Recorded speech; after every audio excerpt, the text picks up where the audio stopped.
First World War Jewish V.A.D. nurse Edith Hilda Munro died on active service on the 12th of December 1916, aged 23 years, of pneumonia. She was working at the Albert Dock Seamen's Hospital in Newham and was privately buried at Plashet Cemetery here in East Ham.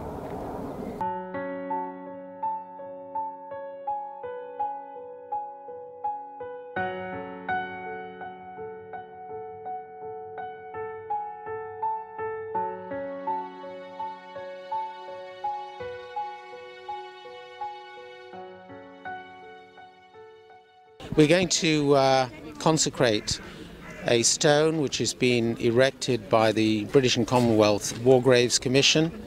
It is a military service, but it's also a Jewish service. I'm her great-niece, and my son's obviously her great-great-nephews. We're very proud and we're very grateful to everybody that has enabled this to come about. We are the last remaining family of Edith. Obviously she died very young, didn't have any family of her own. I am her great-great-nephew and my mother here is her great-niece. The family are very thankful to Stanley Kaye, where are you, Stan, for putting us in touch with this part of our history that we had no idea about. A very unique day, very special day. It's never been done in a Jewish cemetery before in the UK or Europe, if not further afield. A V.A.D nurse has had a Commonwealth War Graves headstone commemorated in the 100th year of her death. As a medical professional myself, I'm very proud that Edith was a V.A.D nurse. She holds that title with many famous people, and this is a bit of our history that we are very proud of. So thank you very much, everybody. Very historical, very momentous, and more poignant because it's International Women's Day. So, yeah. Why do you think it's so important to mark the role of Edith Munro? Because she's one of very few Jewish nurses who saw active service during the war and who died serving their country. So it is important to remember these people, whether they're Jewish or not Jewish. It's just a very important thing to do. It's a great occasion for Ajax. I'm the archivist of Ajax and the museum and an author. And Harold Pollins, my colleague in Oxford, discovered the missing lady in question, and we put all the evidence together, and the Commission have recognised her as a war casualty. Today we gather for a historic moment of reflection, and we honour the life of a young woman, a woman who ultimately gave her life in the service of wounded combatants during the First World War, and a woman who was also a Jew, and like so many others, her contribution for nearly a century was unsung. It was anonymous. Here she lay, virtually unacknowledged, until the British War Graves Commission saw fit to honour her. A voluntary aid detachment nurse falling under the operational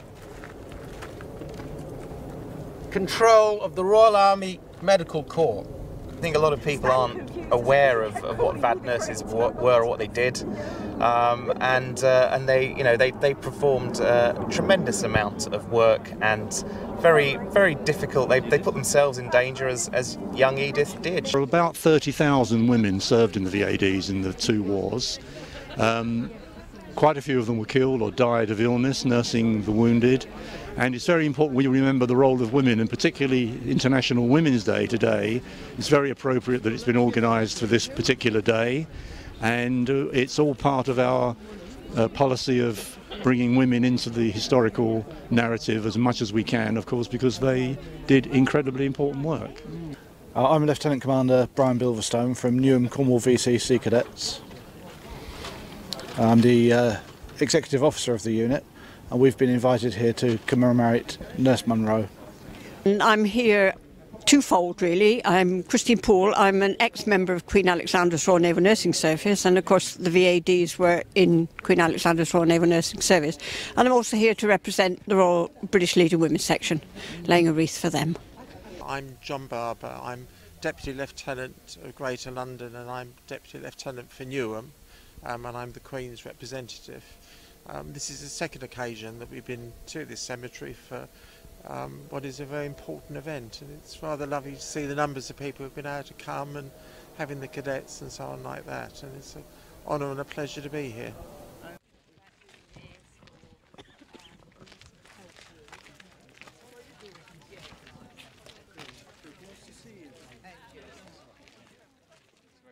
I think it's appropriate that we commemorate her role today, and she obviously did a valuable job and died so young.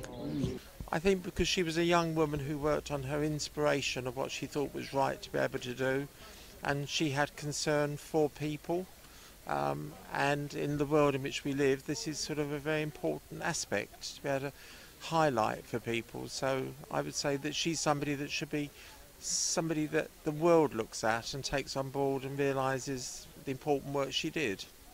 Yeah, she was a nurse back in the day, so I know she's got links with the Red Cross and with St John Ambulance as well, so we're both here to come and pay our respects. I'm Steve Pack, President of the United Synagogue. I'm very honoured to be here for this very important and historic occasion. As it happens, it has family significance as well, because I have my great-grandparents buried here and my great-great-grandmother are buried here, so it's particularly nice to be here to mark this historic day for this wonderful lady, and also to come and visit some of my ancestors' graves as well.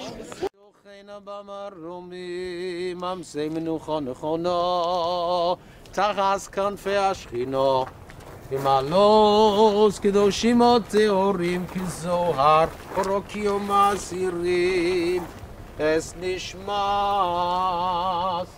Edith Hilda Munro.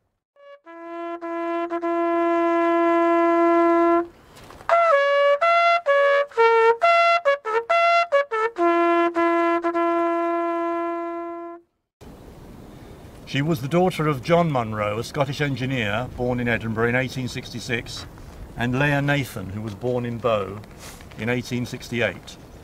They were married in London in 1889. Edith was actually born in 24 Mainhall Crescent in Hackney and was one of 4 children. A very proud moment, and something we were totally unaware of, that even dear Edith existed. And a very proud moment for the family as well. Yeah, I think it was, especially as they didn't know about her. So that was really amazing that they were able to come up and see the grave and actually find out more about her. We are proud of you, Nurse Munro, as we are proud of all those who fought and served and in too many cases died for their country.